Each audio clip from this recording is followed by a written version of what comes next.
Alors que la majorité s'effrite semaine après semaine à l'Assemblée, Emmanuel Macron a reçu ce mardi les députés LREM pour tenter d'apaiser les tensions. Une opération câlinothérapie délicate pour éviter l'éclatement total. La Commission nationale informatique et des libertés tend Slinky alors que les lanceurs d'alerte s'étaient multipliés pour dénoncer l'intrusion dans la vie privée des compteurs dits intelligents. La CNIL a décidé ce mardi de mettre en demeure Engie et EDF pour leur gestion des données personnelles discutables.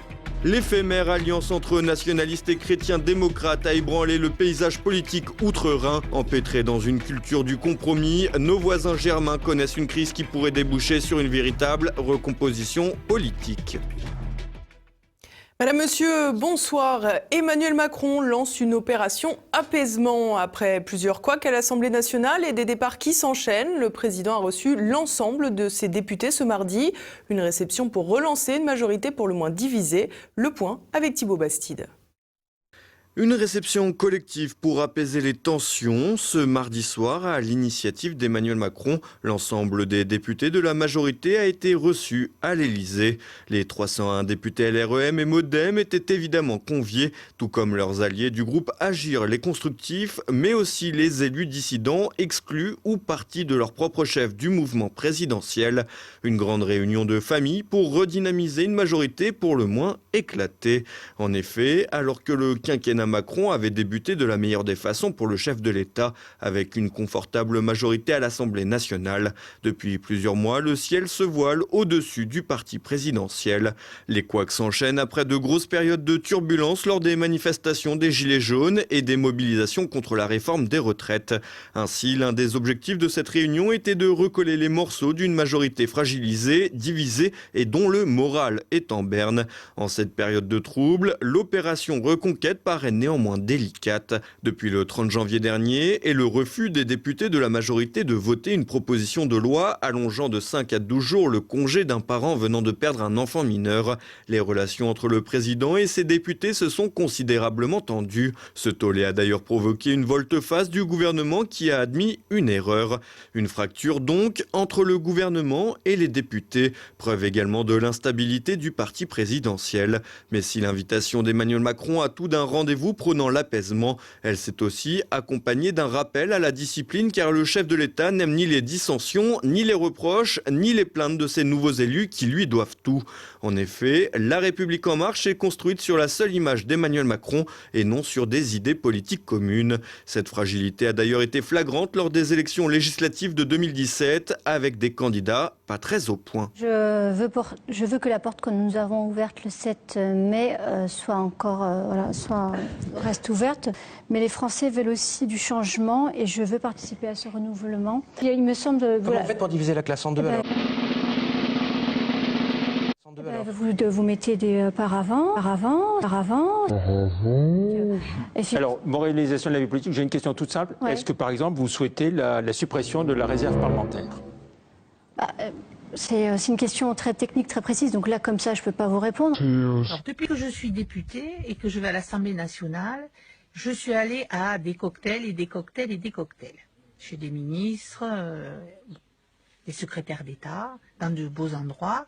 Mais ce que j'apprécie particulièrement, c'est qu'on nous sert essentiellement du vin et du champagne. Je regrette évidemment qu'on ne nous serve pas de la blanquette, mais j'apprécie qu'ils servent des produits français. Alors, j'axerai sur 3 axes.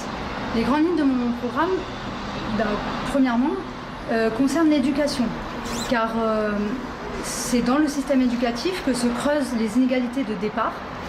Ces inégalités de départ qui font qu'après, nous les retrouvons dans le travail.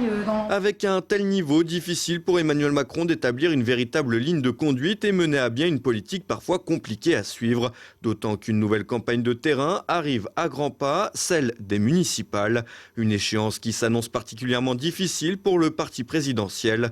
En cas de lourde défaite, le moral des troupes pourrait un peu plus s'effondrer, laissant craindre un éclatement total. Le groupe LREM, qui comptait 314 membres et apparenté en 2017, n'en a plus que 300 et se rapproche dangereusement du seuil de la majorité absolue à l'Assemblée nationale, soit 289 sièges. Et les compteurs intelligents, eux, dans le viseur de la CNIL. Ce mardi, la Commission nationale informatique et des libertés a annoncé avoir mis en demeure Engie et EDF en raison de la gestion des données personnelles des abonnés. Les deux groupes ont 3 mois pour se mettre en conformité. La CNIL a un train de retard alors que les lanceurs d'alerte étaient nombreux à dénoncer le fonctionnement des compteurs Linky. La Commission nationale informatique et des libertés a enfin décidé de mettre en demeure EDF et Engie. En cause, le caractère intrusif des compteurs vis-à-vis des données personnelles collectées et la conservation trop longue de celles-ci. La Commission indique également que le consentement des utilisateurs doit être éclairé et libre, comme l'impose la récente loi RGPD, le Règlement général sur la protection des données, qui a coûté tant d'argent aux entreprises françaises. Une déclaration totalement déconnectée de la réalité puisque les compteurs Linky sont installés obligatoirement chez les abonnés, lesquels peuvent au mieux retarder la pause. En effet, les contrats avec les sociétés d'énergie stipulent que l'utilisateur doit laisser un accès aux compteurs pour les relever, la maintenance ou de fait, le remplacement du dit compteur. Les problèmes réels de confidentialité avaient notamment poussé de nombreux Français à s'opposer à l'installation de ces compteurs.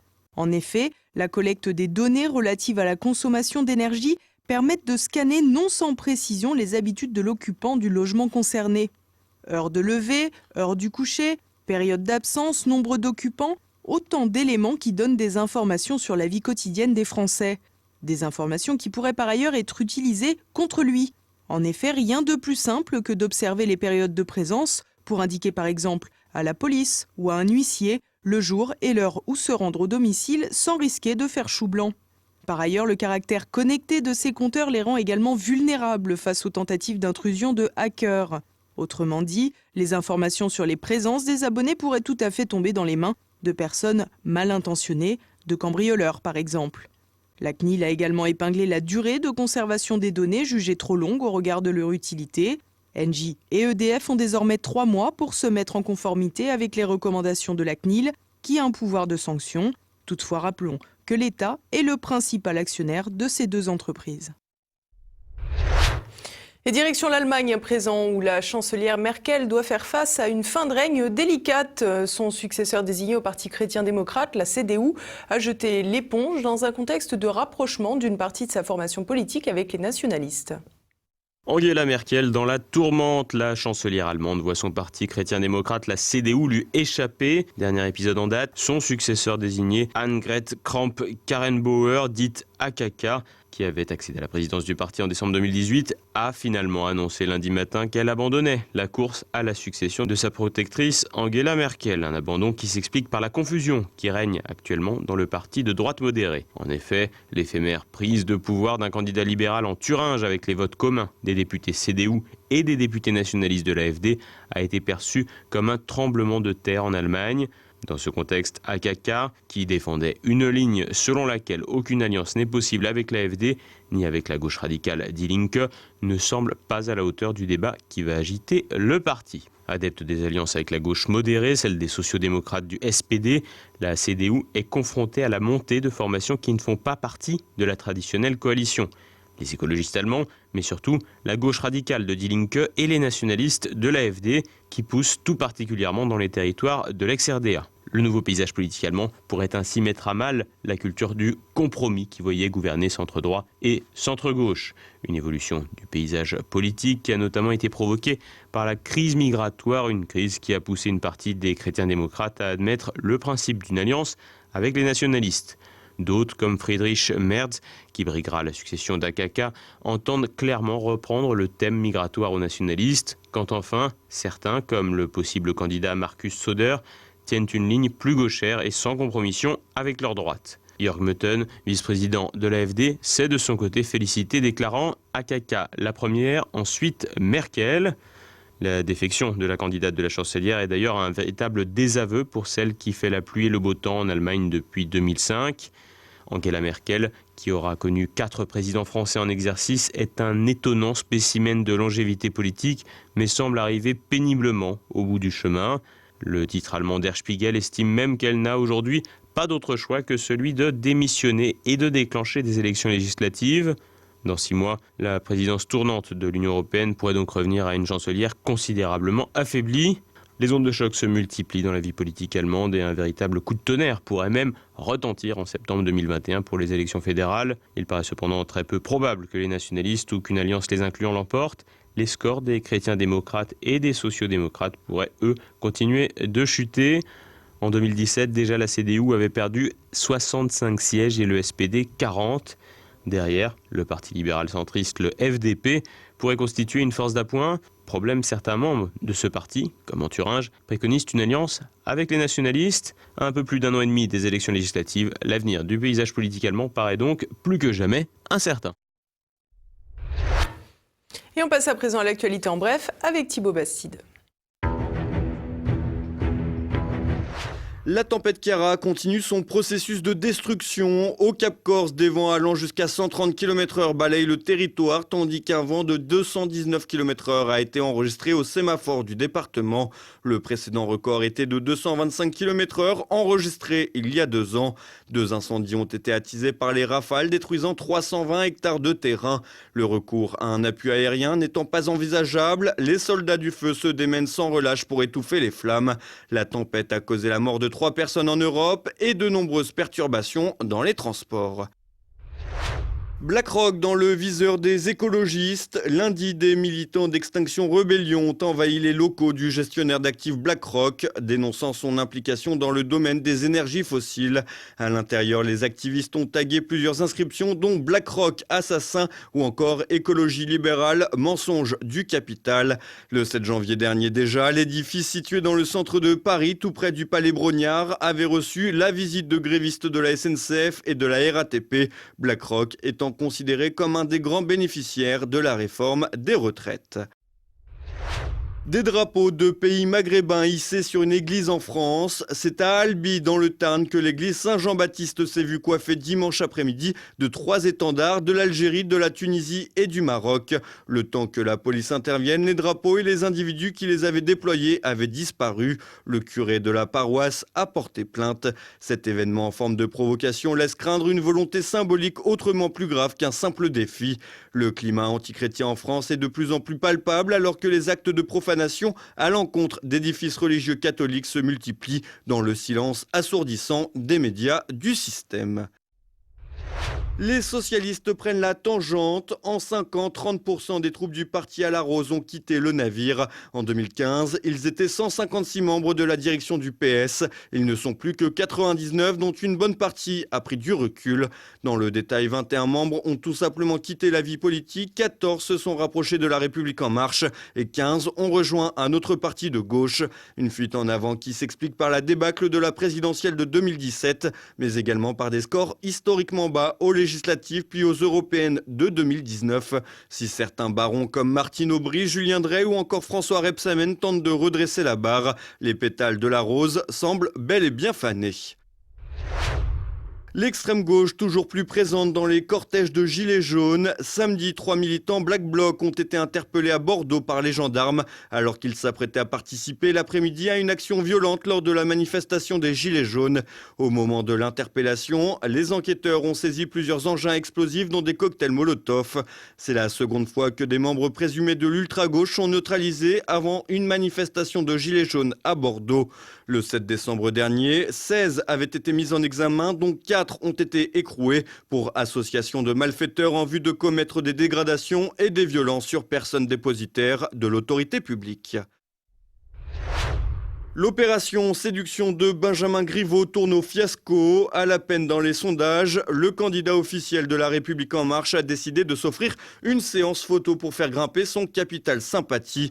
Une opération ratée qui a surtout donné lieu à un flot de moqueries sur les réseaux sociaux face à des clichés particulièrement ridicules pour celui qui veut devenir maire de la capitale.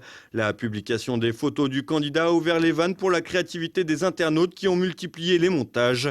Ainsi, Benjamin Griveaux s'est retrouvé adossé au mur de Berlin, déguisé en Télétubbies ou bien sur la photo qui avait fait beaucoup parler d'elle avec le président Macron et ses amis de Saint-Martin.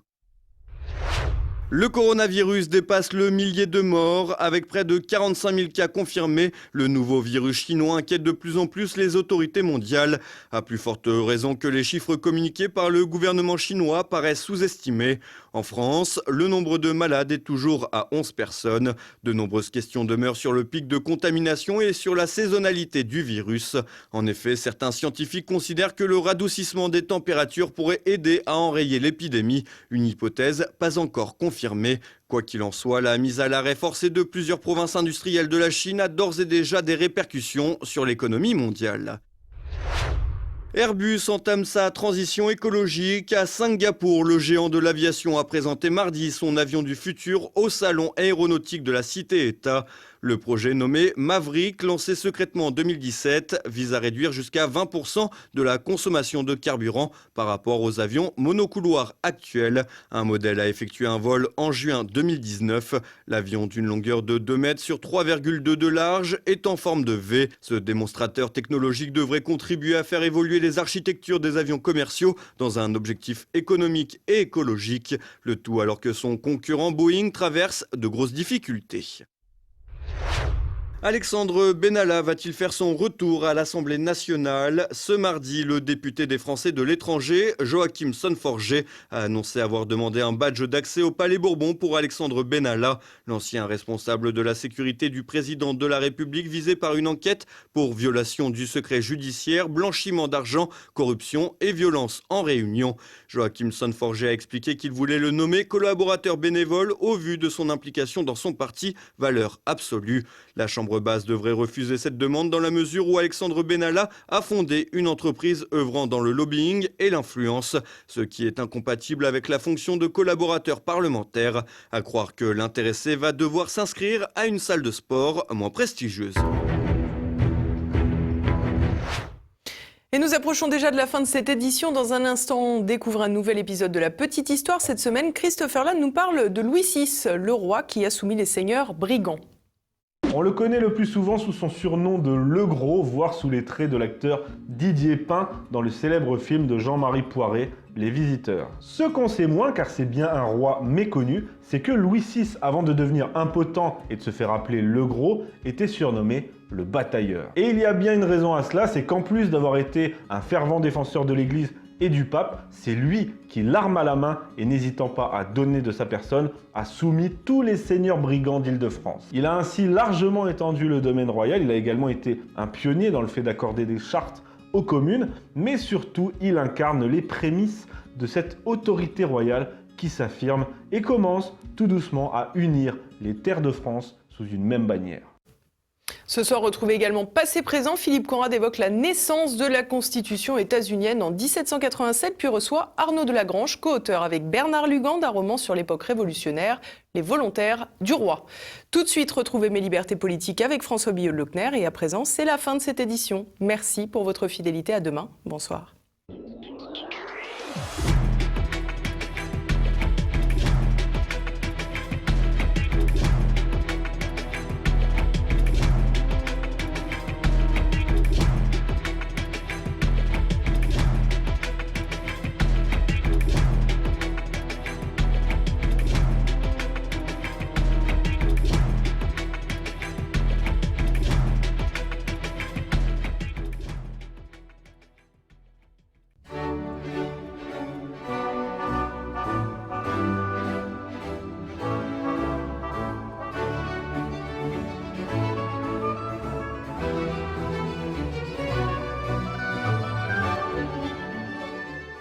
À la fin du mois de janvier, nous avons eu le bonheur d'assister au 48e épisode de la série subjugante Nicolas le Retour. La scène se passe à Nice. L'ambiance est électrique, la foule est en extase, les femmes s'évanouissent d'amour, la terre tremble de joie, les poissons de la baie polluée de Nice glougloutent goulûment de contentement. Et Nico proclame vaillamment la phrase clé de son discours, je le cite « Je suis inquiet de voir l'indifférence qui s'installe peu à peu dans la société française et avec elle le relativisme, l'abstention, l'antiparlementarisme et la haine de l'autre. » Et là, mon Nico, je me suis souvenu d'une phrase d'un grand penseur dont j'ai oublié le nom, mais dont je n'ai pas oublié la citation. « La fumée qui enfume l'enfumeur enfumera l'enfumeur enfumé ». La phrase est belle, mais elle n'a en fait aucun sens, comme n'a aucun sens ta martiale déclaration, mon bon Nico. Car enfin, mon Nico, tu as été aux commandes de la France en tant que ministre puis président de la République. Et qu'as-tu fait pour qu'il n'y ait ni relativisme, ni abstention, ni anti-parlementarisme, ni haine de l'autre ? Je vais te rafraîchir ta mémoire amnésique en donnant simplement 5 petits exemples de tes monumentales erreurs qui ont puissamment contribué à aggraver le mal que tu décris. Tu as trahi les Français en annulant un référendum clair par lequel nous refusions l'européisation de la France. Tu as laissé les portes de notre pays ouvertes à une immigration incontrôlée qui s'est traduite pendant ton quinquennat par l'arrivée de plus ou moins 2 millions d'étrangers. Tu as endetté la France de près de 600 milliards d'euros supplémentaires dans la joie, la bonne humeur et l'inconscience la plus totale. Tu as puissamment contribué à laisser l'éducation nationale s'écrouler en n'entreprenant aucune réforme fondamentale permettant de redresser le navire en perdition. Tu as laissé l'insécurité se développer, ce que les Français ont perçu malgré un grossier traficotage des chiffres. Ainsi, par ton action, ou plutôt par ton inaction, par ton manque de volonté, par ton souci de plaire à tous, et notamment à la gauche, tu as indéniablement contribué à développer ce que tu dénonces. Cela dit, tu peux grandir aux yeux des Français. Bien sûr, je ne parle pas de ta taille physique, tu resteras petit, c'est ainsi, tu n'y peux rien. Tu peux donc grandir aux yeux des Français en disant tout simplement « Françaises et Françaises, je n'ai pas été à la hauteur de ma fonction et j'ai déçu beaucoup de vos espoirs. Je vous demande pardon pour mes errements et je m'engage à consacrer la fin de ma vie au redressement de notre pays bien malade. » Et là, mon Nico, tu deviendras grand et tu brilleras comme un astre lumineux dans le firmament. Courage, mon grand, tout n'est pas fichu, il suffit que tu demandes pardon. Vous pouvez m'écrire si vous le voulez. À très bientôt.